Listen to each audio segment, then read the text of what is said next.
Family dinners remind me of a dysfunctional kingdom. The king sits at the head of the table, his steely gaze watching his son at the other end, his lips perched on the edge of his cup, alcohol staining his mouth. His harsh eyes read the same thought, don't screw up. The prince sees this message, skillfully hidden in his father's eyes, cold and dark. He will bow his head in acknowledgement, and the jovial tone he had before is now replaced with a stiffness, led by a singular thought, don't screw up. Skip through a couple of centuries, and a dysfunctional kingdom is reduced to my family dinner.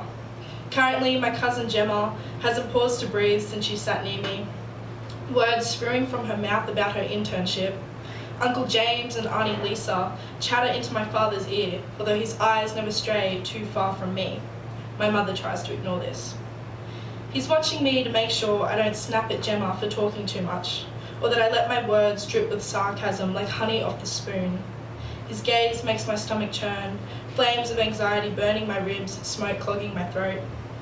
I stifle a cough, a poor attempt at trying to clear my lungs and feel not so strangled. I just feel like it's what I'm meant to be doing, you know. And I mean, it is only early days, but I think they'll hire me after this internship. I'm an asset to the team, which I knew I would be because in Year 12 camp, Gemma's words fly from her mouth. If anything, they're little paper aeroplanes, zooming straight into my temple before crashing and crumpling. They're useless to me. I'm trying to rein myself in, lasso myself together and tuck it away from public eye. What should simply be a well-behaved version of me, instead is an invisible hostage, ropes tightening across my chest with no one being able to see me struggle. My fingers reach for my glass. They curl around the stem and freeze. I look to my father. His eyes flicker to me, and the silent message he sends is well received. Don't screw up. My eyes soften, and I hope, pray, that he hears my response. Please don't hate me. My knees, like clumsy church bells, manage to swing themselves up, my body following. I gulp. My father's face drains of all colour. With my spare hand, I grab a spoon and gently tap it against my glass. Everyone goes silent and turns to me. Hell, even Gemma shuts up. A few hours ago, this seemed like a good idea. If I just said it in front of everyone, then I wouldn't have to go through this sickening feeling again. I wouldn't have to brace myself for another fall. In the spirit of family dinners, important announcements should often be made. Surprisingly, my voice doesn't shake. I love you all, and while I know you all do love me, I actually hope you do, because my father is suddenly unreadable. When I thought about this, I thought it would be obvious as to what he would think. Clear shame etched across his face, or eyebrows twisted in disgust, or even a glazed over look of not necessarily happiness, but acceptance. Instead, I'm greeted with nothing. I'm gay. The silence which follows is not ideal. To be fair, I didn't really know what I expected. My father's eyes bore into mine. If this were still a kingdom, the king would sit his glass down from his mouth and simply say, his words soaked in alcohol, I don't think I quite understand, my boy. Instead, my family only goes, what? I sit, my knees gladly letting me collapse into the chair. The strangled feeling eases a little, like the ropes have been loosened. Mum smiles. Oh, hun, are you sure? My blood freezes. I want to yell at her, yes, I am sure. Do you think I'd embarrass myself in front of Dad only to not be sure? I rein myself in, and suddenly the strangled feeling comes back.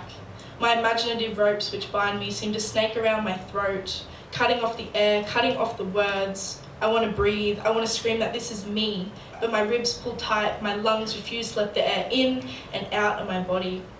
The only thing working right now is my heart, because the blood is roaring in my ears and it feels like I've been tied to cement and thrown in the ocean. Mum glances around the table.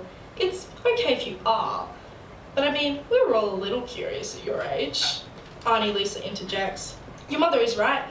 17 is a very confusing time. This is just a phase, dear. A chance to experiment. You're just trying it on for size. Trying it on for size?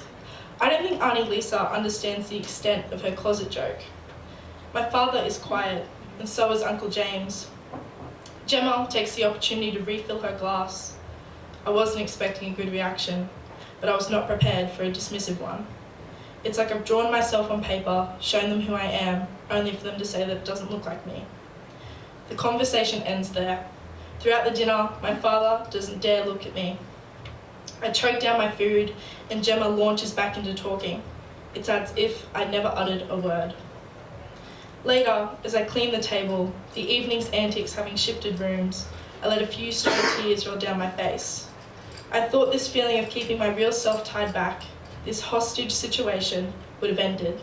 Instead, now, along with zip ties and rope, chains bind me back as well. You all right? My father stands up against the doorway.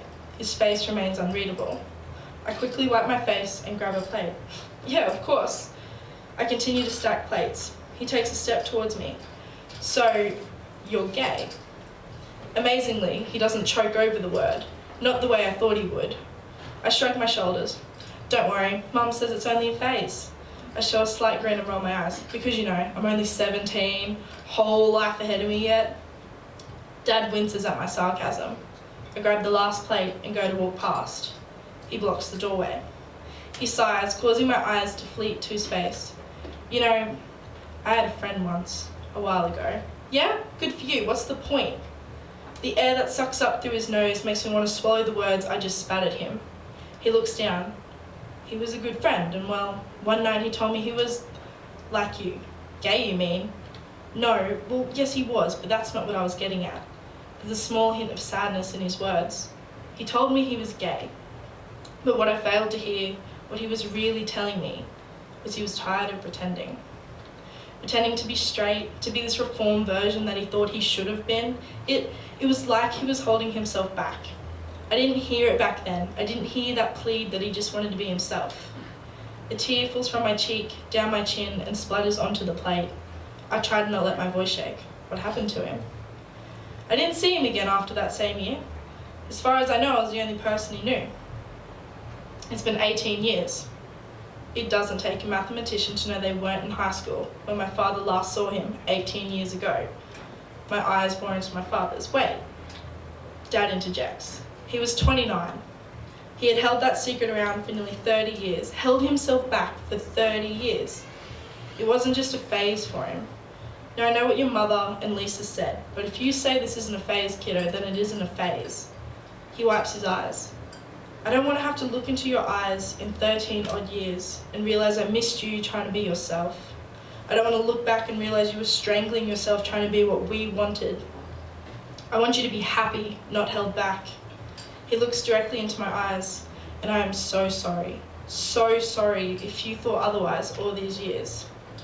Suddenly, our unsaid conversations, the warnings, the pointed looks mean nothing. This conversation is out loud. It's filling my ears, and I hang on to every word like they contain the key to unbinding myself.